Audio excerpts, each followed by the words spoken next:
In Cape Town, South Africa, a summit of world leaders was underway. While the heads of state gathered for a group photo in a hotel room some distance from the venue, security personnel from various countries were cleaning their weapons. None of them noticed that in the corner of the room sat a timed bomb. By the time the team leader spotted it, it was already too late. With a deafening explosion, the blast instantly rattled the leaders at the summit. Security agents rushed to use their key cards to open the main doors for evacuation, only to find that none of the cards worked. Before anyone could figure out what was happening, a group of heavily armed commandos stormed into the main conference hall. British Prime Minister Rhett, thinking they were there for a rescue, immediately urged them to get the leaders out. But to his shock, the commandos suddenly turned their guns on the personal bodyguards of the presidents and prime ministers. The attack came so quickly that many security agents were gunned down before they could react. In the chaos, waitstaff, actually terrorists in disguise, locked the main doors, trapping everyone inside. Gunfire erupted between the terrorists and the surviving security personnel. In the middle of the firefight, U.S. President Nina, under the protection of her bodyguard Manny,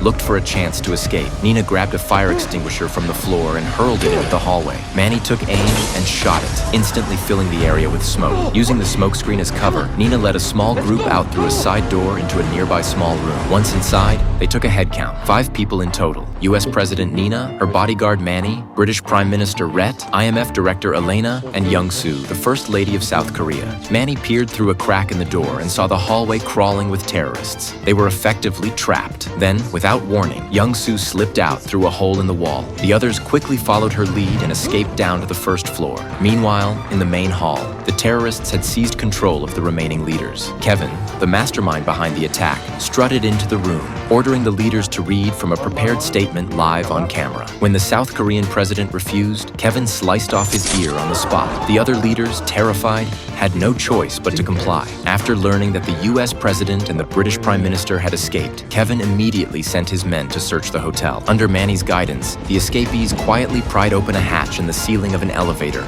and climbed inside the shaft to hide, avoiding detection by the terrorists.